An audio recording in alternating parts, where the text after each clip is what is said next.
Bonjour et bienvenue, c'est Bertrand de la Fondation Magister, l'école des héros du monde réel. Pour le 3e épisode de la série sur le thème de la reconnaissance, du succès externe, de la patience, de la confiance, de la vision, de la résolution, de l'abondance, de l'audace et de la loi d'attraction. Vous savez, ce qui est marrant avec la patience, c'est que souvent on l'associe à quelque chose de raisonnable. Quand quelqu'un fait preuve de patience, on a tendance à dire qu'il est raisonnable. Mais la vérité, c'est que la patience extrême a une apparence très déraisonnable. Une personne qui a une patience extrême, vous savez, comme la plupart des gens appellent ça, ils appellent ça un fou. Par exemple, quand quelqu'un vise un objectif se situant à des années et des années dans le futur, par rapport à sa position actuelle, beaucoup de gens vont avoir tendance à se dire qu'il est fou d'envisager et d'entreprendre sérieusement et calmement un truc aussi éloigné. Ils vont pas se dire qu'il est patient, ils vont se dire qu'il est fou. De la même manière, quand une personne est depuis très longtemps dans une position difficile et qu'elle ne songe pas du tout à abandonner dans sa tête, qu'elle est toujours à fond et qu'elle se voit toujours gagner, on ne va pas se dire qu'elle est patiente, on va se dire qu'elle est folle. Mais ce que la plupart des gens ne réalisent pas, c'est qu'arriver à se détacher de la réalité extérieure comme ça, c'est une clé pour pouvoir tenter et réussir des choses exceptionnelles. Si tu n'as pas la capacité de rester longtemps dans une position extérieure difficile sans perdre tes moyens à l'intérieur, alors il y a beaucoup de choses que tu ne pourras jamais accomplir.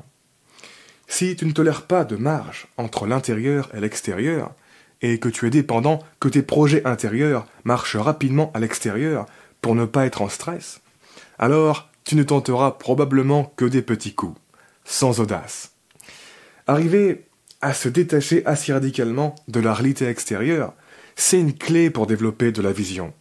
Si tu te maintiens trop proche de la réalité extérieure, tu vas te conformer à elle. Tu ne vas jamais tenter des trucs qui sont trop loin de ta situation présente. Et tu ne te donneras jamais assez de marge pour réaliser des sauts de géant. Tu ne feras que des petits sauts, des petits sauts, des petits sauts. Et ce n'est pas pareil. Les possibilités d'évolution ne sont juste pas les mêmes. Parce que les petits sauts, c'est bien dans la pratique, en termes d'action, mais pas en termes de vision et de direction. Ta marge mentale et ta marge de manœuvre sont très liées. En fait, une manière intéressante de décrire et de comprendre la patience, c'est de voir ça comme la capacité de se mettre beaucoup de marge d'avance sur la réalité extérieure dans sa tête. De telle sorte à ce que de 1, tout ce qui se passe à l'extérieur n'affecte pas vraiment ce qui se passe à l'intérieur, et 2, que tu puisses envisager des stratégies complexes qui ont besoin de temps. Dit autrement, la patience, c'est la capacité de vivre longtemps à l'avance dans une réalité intérieure qui, pour le moment, est en décalage avec la réalité extérieure, sans ressentir de tension, de malaise ou d'émotions négatives, sans perdre son sang-froid, etc. La capacité d'avoir une bonne marge mentale sur la réalité extérieure et de rester calme et serein. La capacité de ne pas avoir besoin que notre réalité intérieure soit rapidement conforme avec la réalité extérieure pour se sentir confiant et continuer à y croire. Et donc justement, pour en revenir à l'exemple des combats que j'ai faits quand j'étais plus jeune, dont je vous parlais dans le premier épisode de cette série, eh bien, j'avais beaucoup de marge d'avance sur la réalité extérieure dans ma tête. Même qu'on aurait pu dire de l'extérieur que j'étais mal parti et que j'étais dans une position difficile, je me faisais aucun souci pour la suite. Pour moi, le combat ne faisait toujours que commencer. Tout ce qui se passait à l'extérieur n'affectait pas vraiment ce qui se passait à l'intérieur. Et donc, à l'inverse, les mecs qui étaient en face de moi pendant ces combats, ils ne se mettaient pas beaucoup de marge d'avance sur la réalité extérieure dans leur tête. Leur vision du combat et leurs attentes étaient très proches de la réalité extérieure. Ils étaient conformistes et non visionnaires. Leur mental fonctionnait avec une petite marge entre la réalité extérieure et la réalité intérieure. Ils étaient en flux tendu. C'est-à-dire que leur mental variait au gré de ce qui se passait, comme s'il essayait de se coller avec la réalité extérieure. Et sur la durée, ça ne les a pas aidés du tout. Ce qui est marrant avec la patience, c'est que ce n'est pas très recherché et valorisé. Ça passe sous le radar. Pratiquement personne ne cherche à avoir de la patience. Ça a l'air d'être un truc ennuyant à posséder. Par contre, beaucoup de gens cherchent à avoir de la confiance. Comme si c'était la qualité magique à avoir qui caractérise toutes les personnes qui réussissent dans la vie. Mais l'ironie, c'est que la patience, c'est pratiquement de la confiance XXL en fait. C'est la capacité de rester confiant sur la durée. C'est de la confiance qui s'étale et qui se maintient à travers le temps. Et en ce sens, la patience t'aidera beaucoup plus dans ta vie que la confiance. C'est une capacité redoutable. Les personnes qui peuvent faire preuve de plus de patience dans la vie, elles iront forcément loin, non pas parce qu'elles vont évoluer vite, mais parce que rien ne va les arrêter, et qu'elles vont l'anticiper dans leur vision et dans leurs actions. Vous savez, sur Internet, j'ai vu des entrepreneurs et des créateurs inconnus qui étaient super brillants et ambitieux, et qui n'arrivaient plus à supporter la lenteur de leur succès malgré leurs efforts, et qui ont pété des câbles sur leur chemin, qui ont commencé à croire que ça ne marchera jamais comme ça, que le monde était contre eux, et qui se sont mis à utiliser des stratégies douteuses ou avoir des pensées vraiment très loin de ce qu'ils étaient. Comme si leur personnalité avait changé et que ça les avait brisés de ne pas être reconnus. Malgré leur brillance, ils n'avaient pas une patience et une stabilité à toute épreuve. Et j'ai l'impression que c'est assez commun chez les personnes ambitieuses et pleines de volonté d'être impatientes et instables émotionnellement. C'est un point faible qu'ils doivent travailler. Et vous savez, de voir des cas comme ça, d'un côté, ça me fait assez peur. Je me dis que ça pourrait bien m'arriver si je fais pas attention à ma gestion intérieure. Parce que je ne me sens pas du tout invulnérable à tout ça. Au contraire, j'ai un terrain sensible aux émotions négatives. Je sais que si j'alimentais mes émotions négatives, je prendrais cher. J'ai eu des phases dans ma vie où ça a été le cas, et ça m'a mis misérable. Mais, avec l'expérience, j'ai appris que les émotions négatives, c'est un peu comme des mines. C'est-à-dire que de 1, ça explose seulement quand tu as fait n'importe quoi et que tu as marché au mauvais endroit. Et de 2, tu peux les désamorcer avec différentes techniques. Les problèmes émotionnels n'ont rien d'inévitable ou d'aléatoire.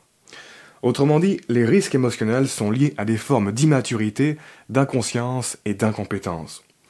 Ce qui est la raison pour laquelle ils sont globalement beaucoup plus élevés quand on est jeune. Quand tu es gamin et que tu te perds dans un magasin par exemple, les émotions négatives peuvent vite devenir hors de contrôle. Parce que tu te sens perdu et tu ne sais pas quoi faire pour retrouver tes parents et t'en sortir. Tu es dans l'ombre et l'inconnu à l'intérieur. Et cette ombre s'écrase sur toi. Tu imagines le pire ? Tu n'as pas la maturité pour savoir que tout va s'arranger et que ce n'est pas la fin du monde. Tu n'es pas vraiment perdu. Et en fait, c'est pareil quand on est plus âgé.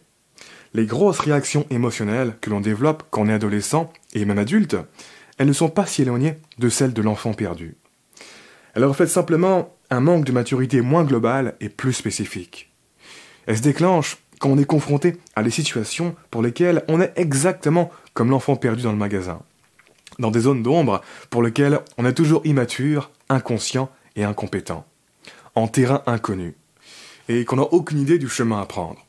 Sans moyens, ni compétences, ni connaissances pour s'en sortir. Et donc, si tu as développé une gestion émotionnelle mature et consciente, si tu connais exactement les situations qui déclenchent en toi des réactions émotionnelles fortes, et que tu as fait en sorte de traiter ces failles au lieu de les éviter, si tu sais comment ne pas nourrir le feu quand il se déclenche, alors tes émotions négatives ne vont jamais s'enflammer et devenir hors de contrôle, même si ton terrain est inflammable.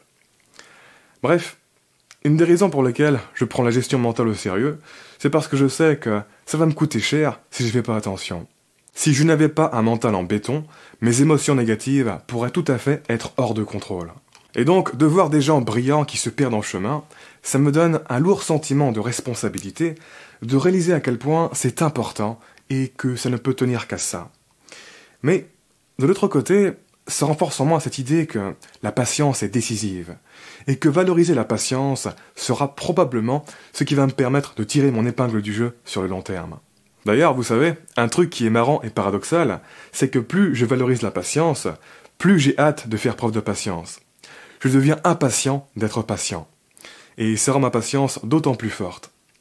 Donc, c'est une astuce à retenir pour résumer ces premiers épisodes. Soyez impatient d'être patient. Apprenez à voir la patience comme une qualité redoutable et de très grande valeur. Apprenez à voir ça comme une qualité super importante à développer pour réussir. Et de manière un peu plus pragmatique, pour apprendre à développer votre patience, mettez de la marge mentale dans vos attentes et dans vos prédictions. Multipliez par 10 votre marge. attendez-vous à des difficultés et à des délais sur le court terme. Si vous n'avez pas de bonne marge mentale, vous allez être trop sensible et ne pas supporter le moindre délai dans la progression. Moins tu as de marge mentale, plus un délai paraîtra gros et important, et plus tu seras dépendant que les choses se passent bien sur le court terme. Avoir de la marge mentale, c'est ça qui va vous rendre à l'aise avec le fait que le résultat n'arrive pas tout de suite et que les choses se passent mal sur le court terme. C'est vraiment une clé ce que je vous dis là. Ça va directement changer le fonctionnement de circuits primitifs profonds à l'intérieur de votre cerveau. Parce que, pour imager, beaucoup de circuits cérébraux font des sortes de soustractions entre ce qui est en train de se passer à l'extérieur et ce qui avait été prévu à l'intérieur, pour savoir comment vous devez vous ressentir, quelles émotions déclencher, etc. Si vous n'avez pas de marge, le résultat des soustractions sera trop souvent négatif, et cela va vous faire un gros coup à l'intérieur. Ça va déclencher des émotions négatives. Et sur ce, on continue de parler de tout ça dans le prochain épisode de cette série. En attendant, je vous mets en commentaire 2 vidéos liées à ce dont on a parlé aujourd'hui. Une sur la patience, la marge mentale et le développement, et l'autre sur l'importance de regarder loin devant pour ne pas se faire déséquilibrer en chemin. Bref, je vous invite à vous abonner si ce n'est pas déjà fait, à partager cette vidéo et laisser un pouce bleu si vous l'avez appréciée, ça m'aide pour la visibilité. Quoi qu'il en soit, je vous remercie de m'avoir écouté jusqu'au bout, et je vous dis à très bientôt pour la prochaine vidéo. Ciao!